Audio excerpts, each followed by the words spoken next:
Hola, los saludo desde Buenos Aires. Estoy grabando esta videoconferencia para las terceras jornadas No Hablemos de Política del Instituto de Formación Docente Continua de San Luis. Son jornadas que organiza el Profesorado de Ciencias Políticas y me pidieron que participara de las jornadas. Lamentablemente no pude hacerlo de manera presencial, así que envío esta videoconferencia como para poder estar presente de alguna manera y después de la videoconferencia me voy a conectar para poder intercambiar con ustedes preguntas, comentarios, objeciones, aportes, etcétera. Quisiera hablar sobre la formación ciudadana en la escuela, la educación política y quisiera trabajar en torno a algunos aspectos históricos de lo que ha sido la trayectoria curricular de la educación política en la escuela y algunos de los desafíos y de las herramientas didácticas que tenemos en la actualidad. Cuando hablamos de la escuela y la educación política, tenemos que partir de la idea de que ese fue el origen del sistema educativo en nuestro país. Cuando el país se organiza, la segunda mitad del siglo XIX, primero se establece una legislación, la Constitución Nacional, y en algunos sectores de la élite, particularmente en el pensamiento de Sarmiento y muchos otros que después se destacarían como pedagogos, aparece la preocupación por inscribir la ley en la subjetividad de la población. Y esto implica que el sistema educativo tiene como propósito central la construcción de una ciudadanía allí donde había población que estaba sesgada por los modos de vincularse y de resolver los conflictos propios de las guerras civiles que habían atravesado las décadas anteriores del siglo XIX.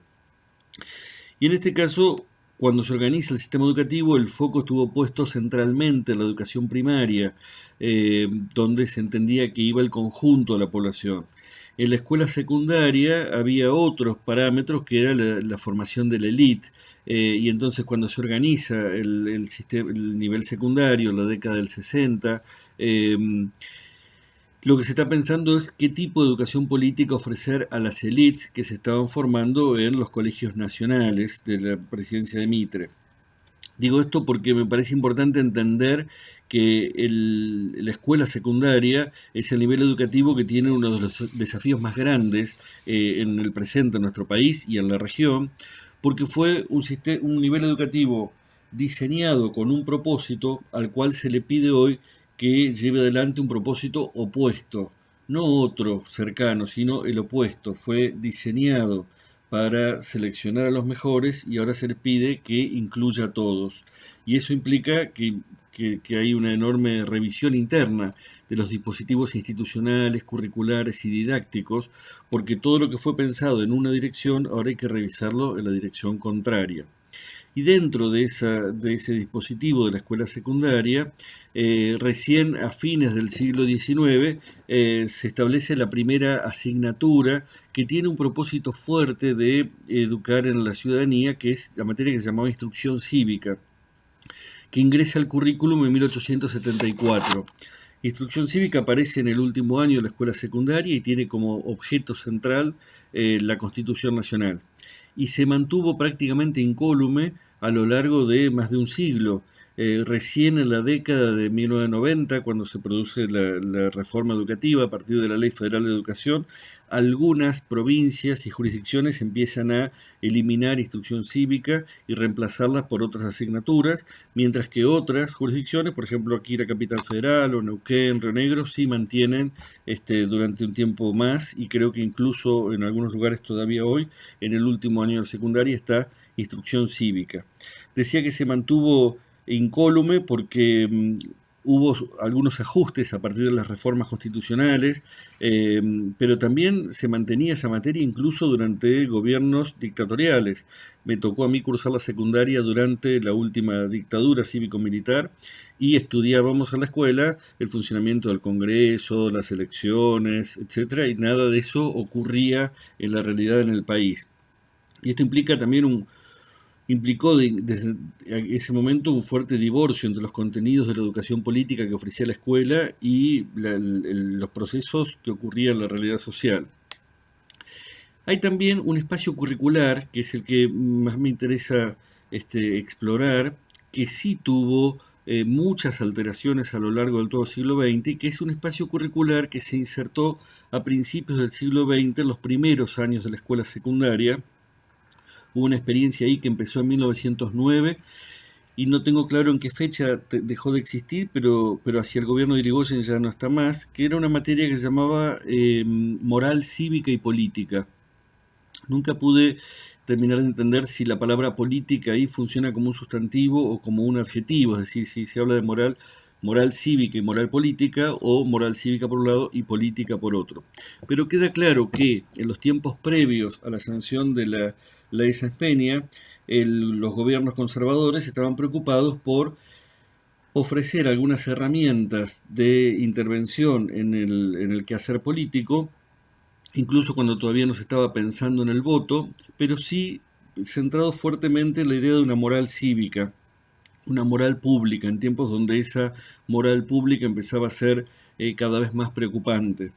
Digamos, no son las nuevas generaciones las que han inventado la corrupción, sino que en ese momento realmente era una de las preocupaciones fuertes en la sociedad. No los mismos tipos ni niveles de corrupción que hubo tiempos después, pero sí era una preocupación de aquel momento, y es el foco fuerte de moral cívica y política, pensando en qué significa las virtudes del espacio público, tal como los entendía la élite conservadora. Ese espacio se discontinuó durante varias décadas y vuelve a aparecer y se establece en forma ya continua a partir de mediados de la década del 50. Durante el primer periodo peronista, la segunda gestión de Perón, junto con el desarrollo del segundo plan quinquenal, se incorpora a la escuela secundaria una asignatura que se llamaba Cultura Ciudadana. En algunos documentos se llamaba Cultura Ciudadana y Doctrina Nacional.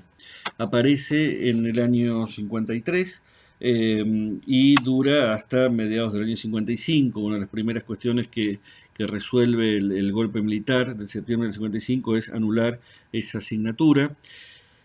Pero en esa asignatura el foco estaba puesto en construir una concepción, una doctrina común para todo el país, que es la doctrina justicialista, tal como era concebida en ese momento, que fundamentalmente se planteaba como una posición equidistante del liberalismo capitalista y del comunismo soviético.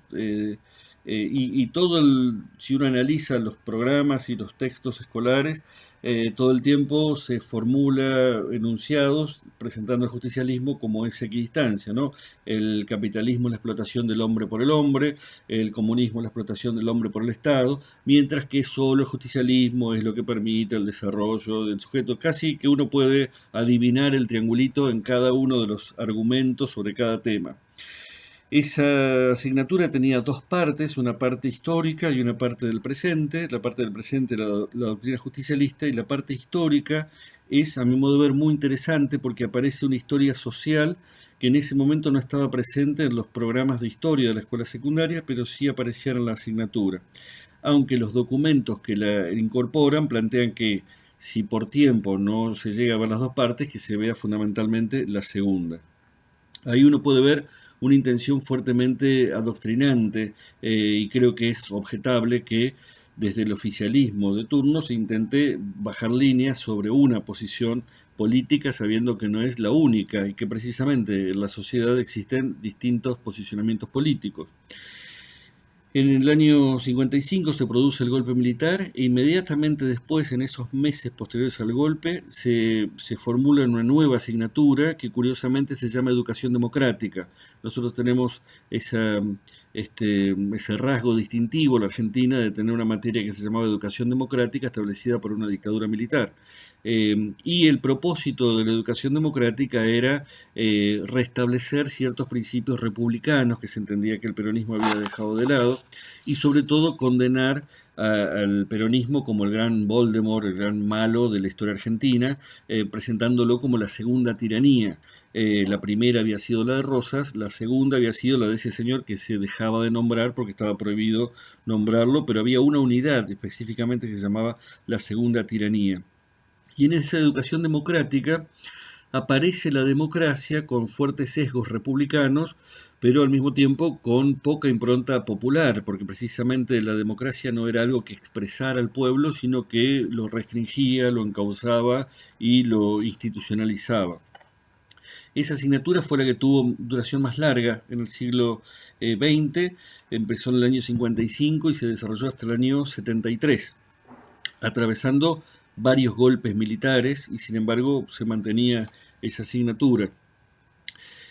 También ocurrió que cuando se deja de lado la materia cultura ciudadana, todos los profesores que dictaban cultura ciudadana son separados de sus cargos y al mismo tiempo son perseguidos e interrogados los autores de los textos escolares de cultura ciudadana. Entonces se establecen nuevos cargos para educación democrática, son todos profesores nuevos que ingresan para esa asignatura. Y en el 73, cuando regresa el peronismo al poder, una de las medidas que lleva adelante el gobierno de Cámpora es dejar de lado educación democrática e instaurar una nueva asignatura que se llama Estudio de la Realidad Social Argentina. Contaba Emilio Mignone que en ese momento le preguntaron a Perón qué contenidos debería tener la asignatura de la escuela secundaria, y él dijo algo que me parece interesante señalar para anticipar algo que voy a plantear después, que dice, mire, con cultura ciudadana se formaron los jóvenes que después apoyaron a la Libertadora, y con educación democrática se formaron los adolescentes que ahora nos votan a nosotros. Así que pongan lo que quieran, porque total, la cosa pasa por otro lado.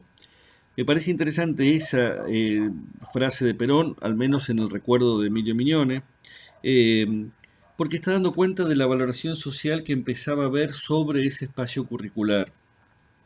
Y ERSA es una asignatura que tenía como foco el estudio de la realidad social, planteando que había que, digamos, contextualizar los programas a la comunidad donde estaba inserta la escuela, analizando las problemáticas, los desafíos, los conflictos propios de cada comunidad, los modos posibles de intervención, con el telón de fondo de categorías como el antiimperialismo, la liberación nacional, las categorías propias del discurso no solo del peronismo, sino de los sectores que habían tomado el poder en la década del 70, sobre todo como una expresión de la izquierda del peronismo de la época.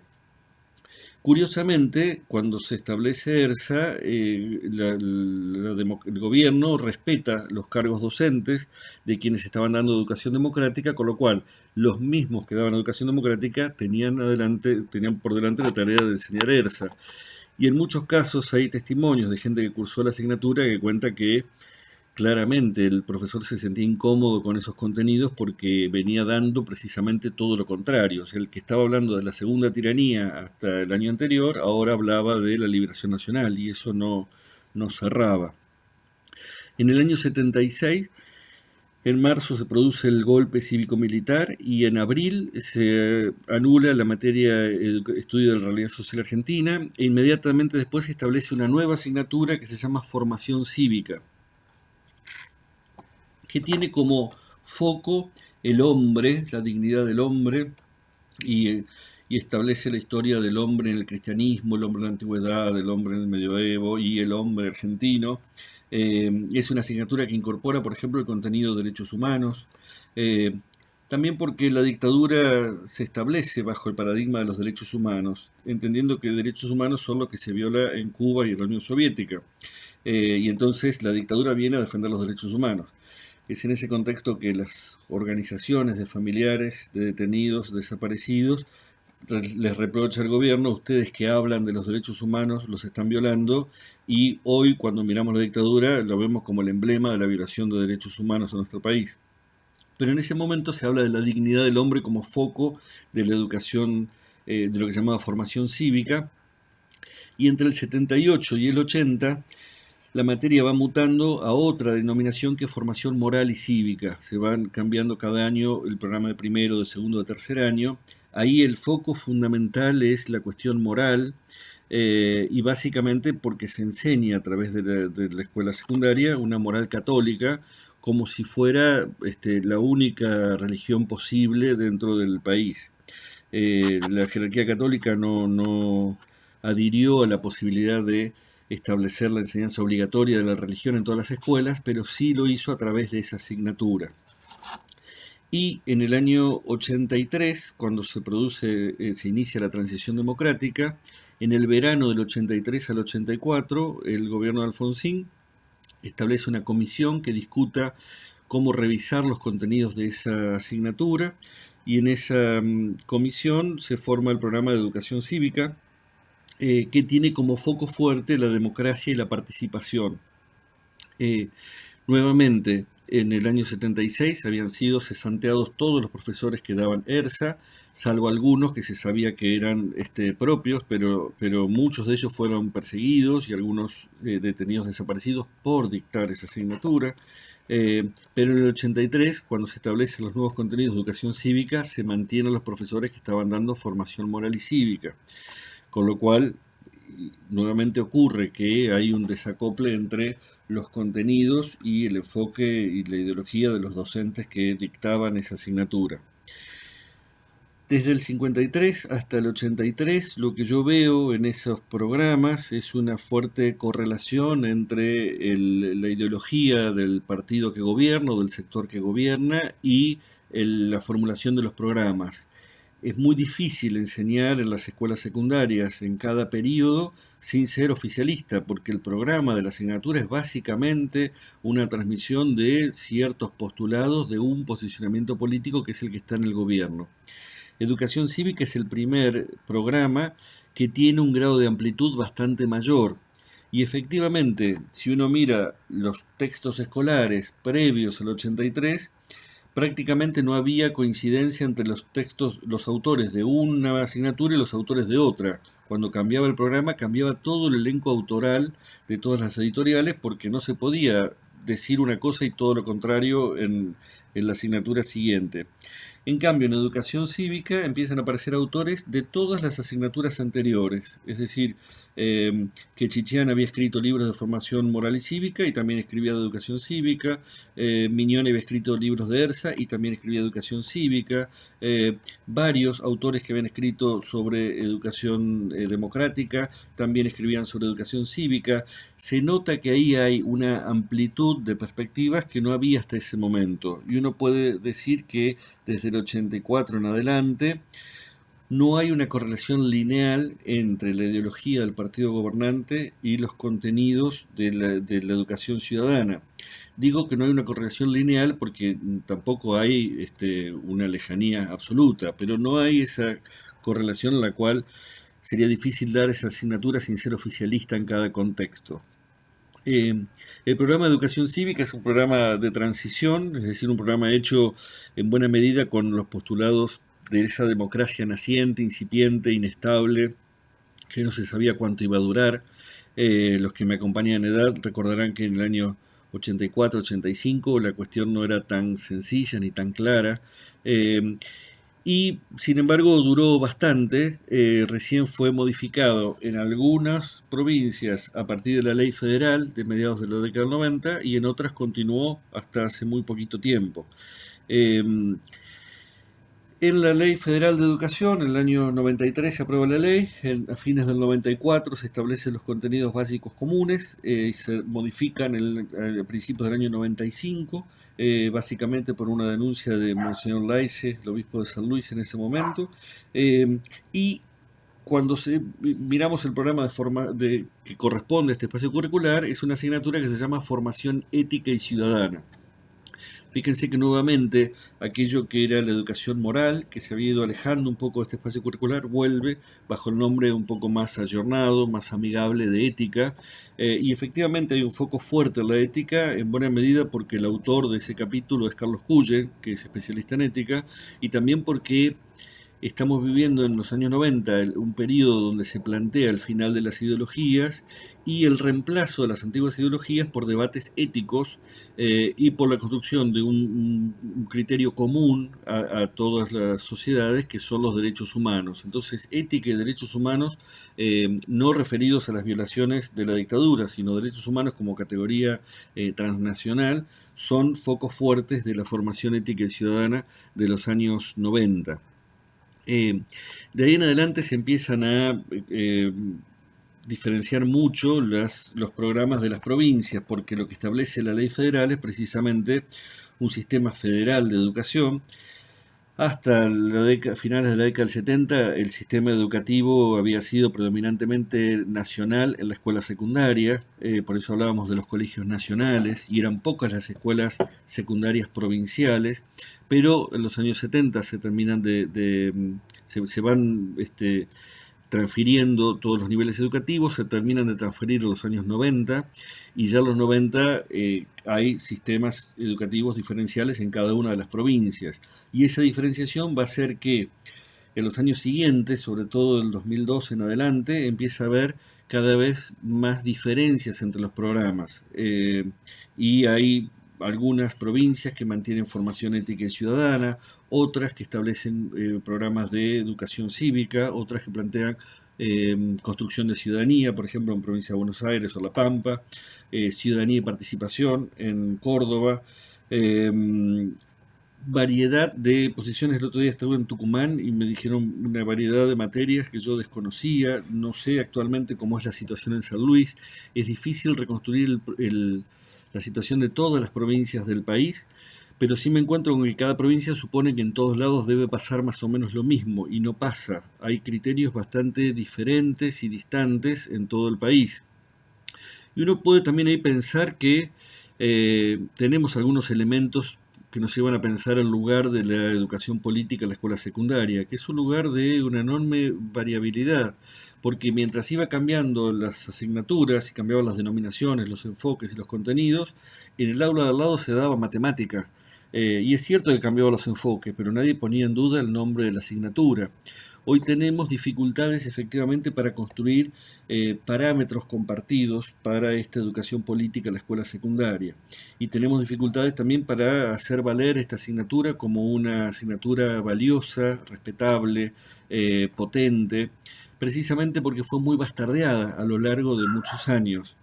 Entonces creo que uno de los desafíos fuertes que tenemos, y estas jornadas son un espacio para pensarlos, es esa construcción de parámetros comunes para la educación ciudadana de nuestros jóvenes en la escuela secundaria. Si yo pienso un aporte para esos parámetros comunes, creo que en primer lugar hay que entender la ciudadanía como praxis, es decir, no se trata de enseñar una serie de postulados teóricos para ver después cómo se llevan a la práctica, sino que tenemos que tratar de entender que la ciudadanía es un conjunto de quehaceres, de ejercicio de la política, y que en esos quehaceres, en ese ejercicio de la actividad política, hay ciertas categorías, ciertos conceptos que nos ayudan a actuar, que nos ayudan a llevar adelante la tarea de la política.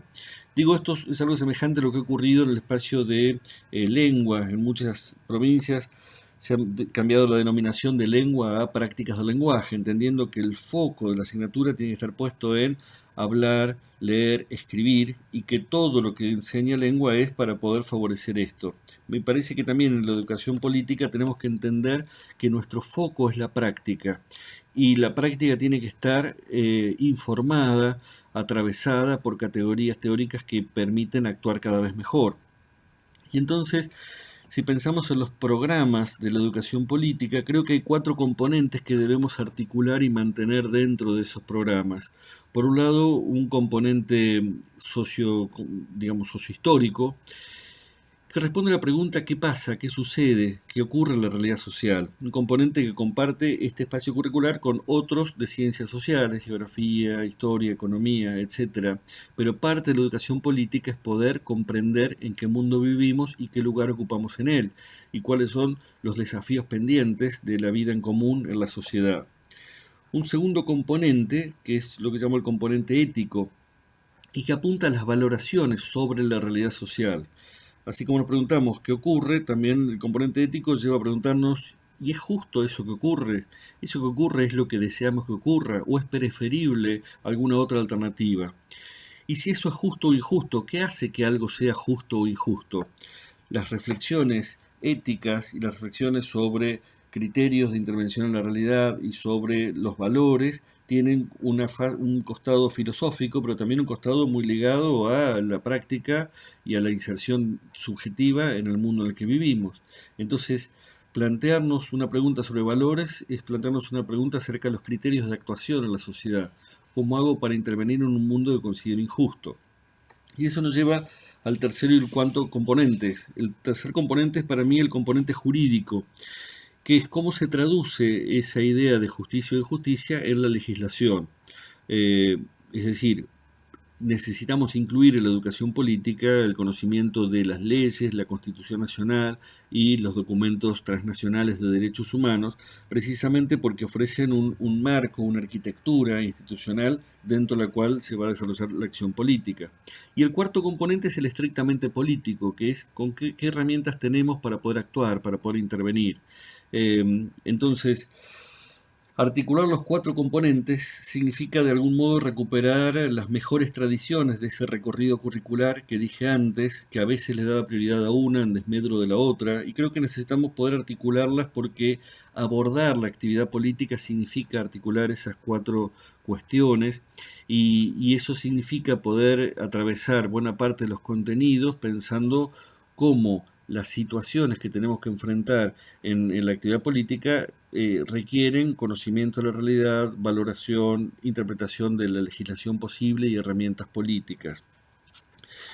Con esto me aproximo un poco más al enfoque didáctico que querría analizar.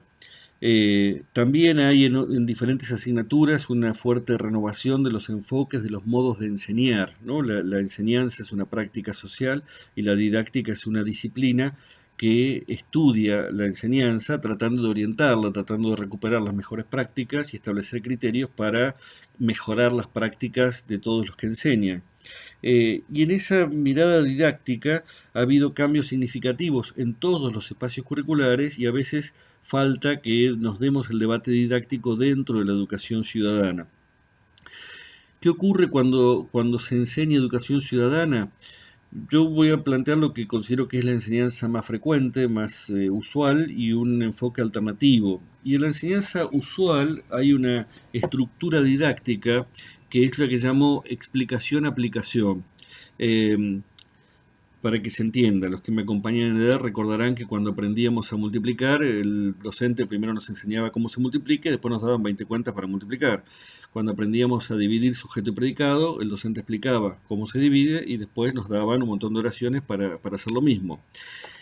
Ese enfoque de explicación-aplicación también se prevé en muchos espacios curriculares de educación ciudadana cuando el docente explica algo y después da algún ejercicio para que se aplique eso que él acaba de explicar. Les explico qué es la discriminación y díganme si en esa situación existe. Les explico qué son los derechos humanos y busquen un ejemplo en sus casas. Les explico cómo se organiza la Constitución y ¿no? Siempre hay un docente que explica y después ofrece alguna actividad como para hacer algo con eso que se acaba de enseñar. ¿Qué virtudes y riesgos tiene este enfoque? La principal virtud que tiene es el control, o sea, cuando el docente explica, establece un parámetro y dice de esto vamos a hablar y no se habla de otra cosa.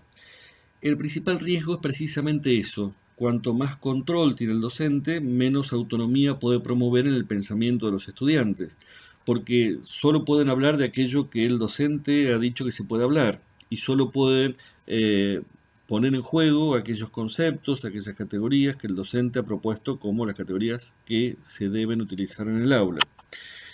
Cuando hablamos de un enfoque alternativo, me refiero a una estructura que podríamos llamar de problematización y conceptualización.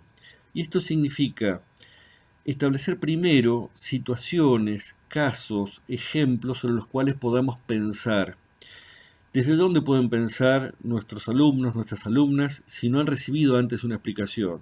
Desde lo que saben, lo que conocen, lo que hipotetizan, lo que son capaces de hacer con lo que saben, desde lo que pueden construir en diálogo con otros. Es decir, que pensar un problema en la educación ciudadana significa tratar de reconstruir en el aula una pregunta acerca de la realidad social, de las valoraciones, de la ley, de la construcción de poder, precisamente porque de eso se trata la actividad política, que es mirar el mundo y tratar de ver cómo intervenimos en él.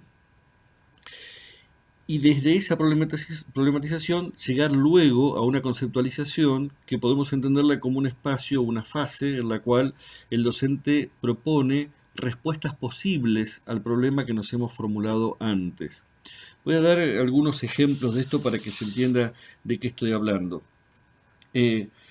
Una herramienta que podemos utilizar para el trabajo con la educación política son dilemas que Lawrence Kohlberg empezó a utilizar hace muchos años para el desarrollo moral, pero también uno puede pensarlos como herramientas de formación ética y política en el presente. Este es un dilema que diseñamos hace unos años en el equipo de la dirección de currículum del gobierno de la ciudad. Y dice así: Rubén trabaja en una organización barrial que no responde a ninguna institución ni partido político.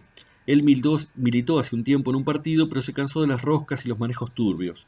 Desde hace ya 2 años, la agrupación barrial está tratando de conseguir que se construya una sala de primeros auxilios para los vecinos, pues el hospital más cercano está a más de 40 cuadras y casi todos los días hay accidentes de cierta gravedad. El barrio ha crecido mucho en los últimos años por los chicos que nacieron y por los nuevos vecinos que se quedaron sin vivienda y vinieron a parar acá. Un día Rubén recibe un llamado de López García, un antiguo compañero de militancia, que ahora ocupa un cargo bastante importante en el gobierno. Concurre a verlo y López García le ofrece una solución rápida a la necesidad del barrio. Él puede conseguir que en un mes se libere una partida para construir la sala y se asigne personal del hospital para atenderla, pero espera a cambio una compensación.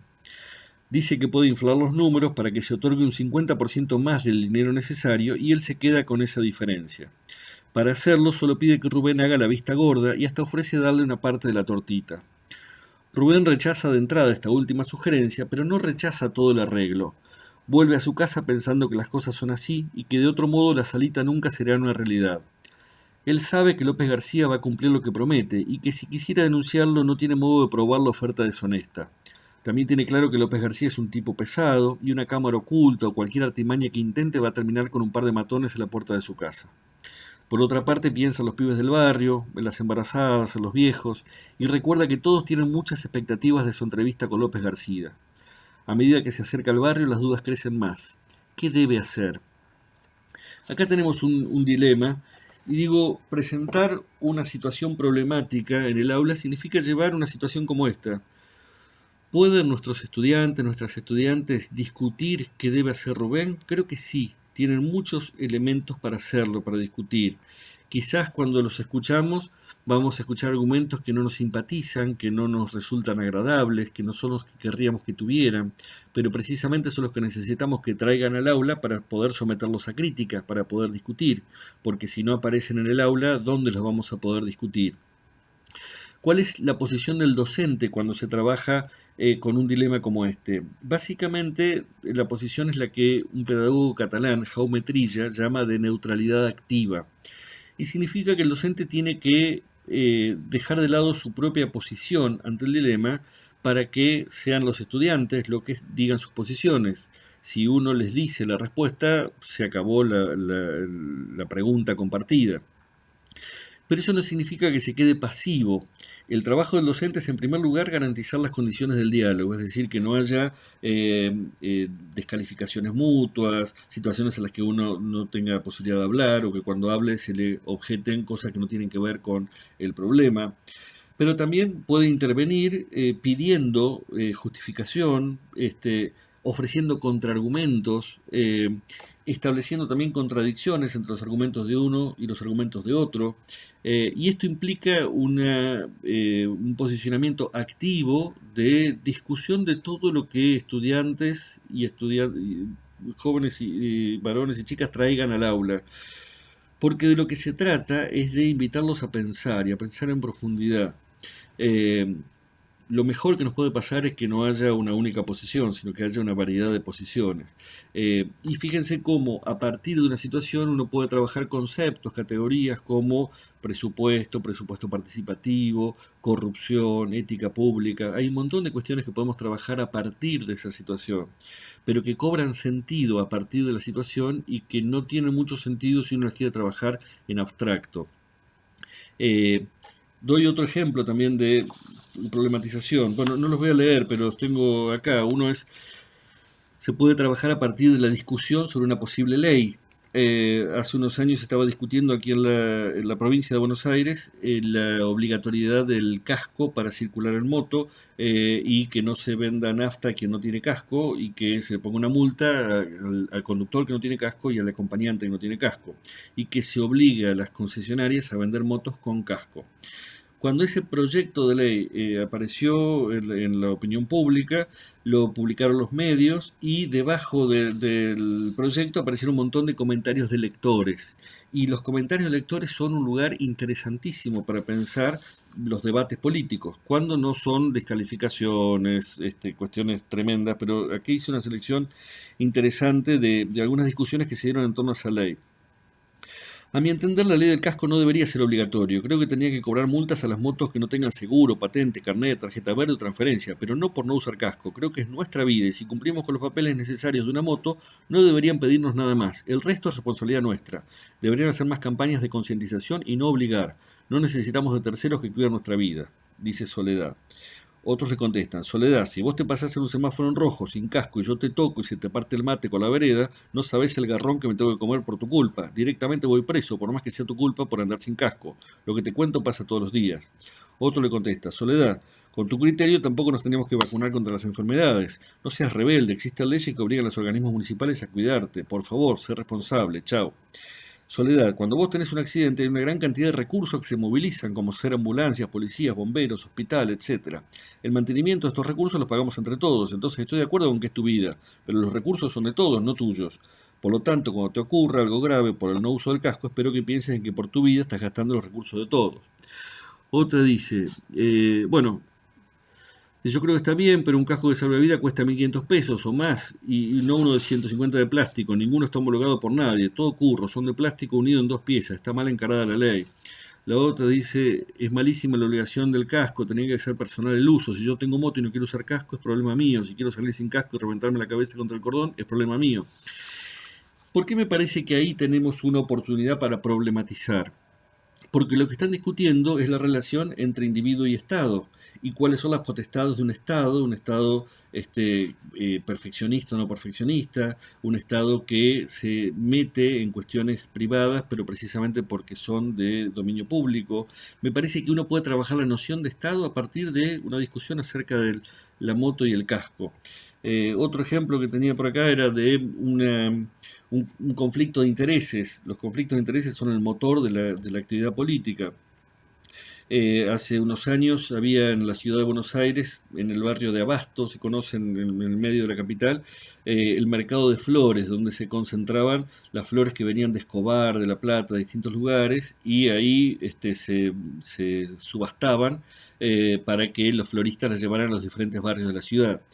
Claro, eso ocurría durante toda la noche para que al otro día por la mañana se distribuyeran en el resto de los barrios, y eso implicaba que los vecinos del mercado de flores no podían dormir por que se estaban subastando, rematando los lotes de flores.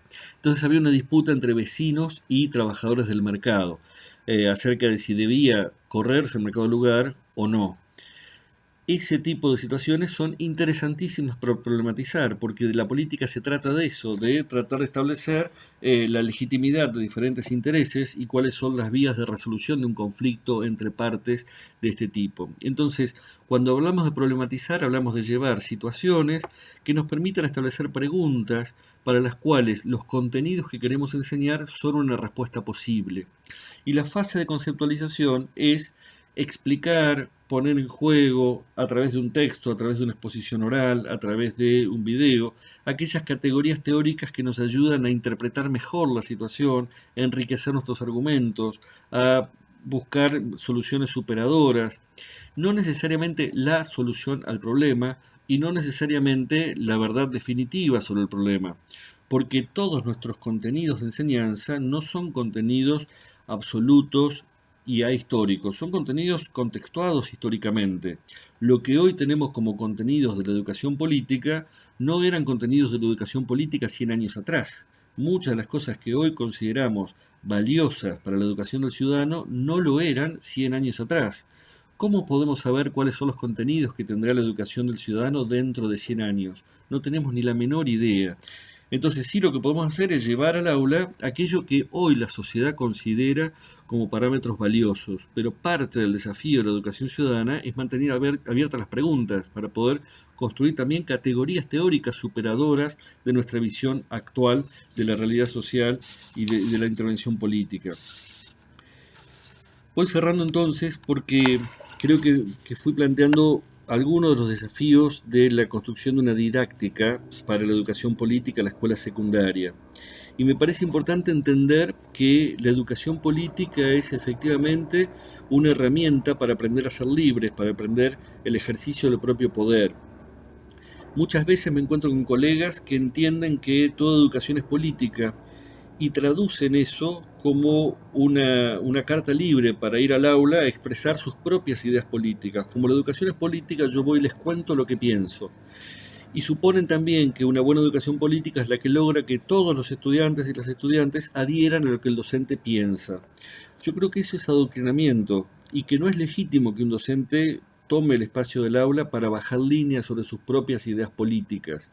Lo que cuestiono del adoctrinamiento no es el contenido, sino el adoctrinamiento mismo. Y puede ser que esté de acuerdo con ese docente en muchas visiones sobre la realidad social, pero no estoy de acuerdo en que el trabajo del docente sea bajar línea desde una única posición. Al contrario, de lo que se trata es de ofrecer oportunidades para pensar, de invitar a nuestros alumnos y a nuestras alumnas a ser libres, a poder entender que estamos en un mundo controversial, contradictorio, injusto, discriminatorio, desigual, y que porque estamos en ese mundo tenemos un montón de preguntas acerca de cómo modificarlo, es que también nos planteamos qué podemos hacer para modificarlo, y este es el desafío de la educación ciudadana. Quizás cuando termine la clase y nosotros hayamos planteado una conceptualización de nuestros contenidos, no todos nuestros estudiantes estarán de acuerdo con lo que enseñamos, y eso no necesariamente es algo malo. Seguramente también les permitirá seguir circulando a esas ideas a lo largo de muchos años por la cabeza de ellos, y en algún momento quizás digan, mi profe tenía razón, o ahora tendría más argumentos para seguir discutiéndole a mi profe. Pensemos también lo que habrá sido la educación ciudadana que recibieron en la escuela secundaria Perón, Alfonsino, el Che Guevara. Seguramente ellos, cuando fueron a la escuela secundaria, recibieron una educación política, pero su propia vida de actividad política los llevó a desarrollar otros parámetros de inserción en la sociedad.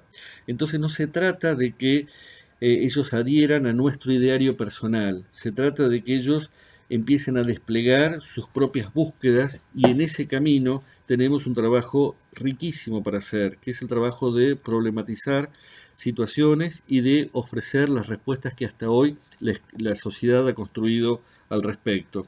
Y cierro en relación con esto con una frase de Paulo Freire, de su libro Pedagogía de la Autonomía. Nadie es sujeto de la autonomía de nadie. Por otro lado, nadie madura de repente a los 25 años. Las personas van madurando todos los días, ¿o no? La autonomía, en cuanto a maduración del ser para sí, es proceso, es llegar a ser.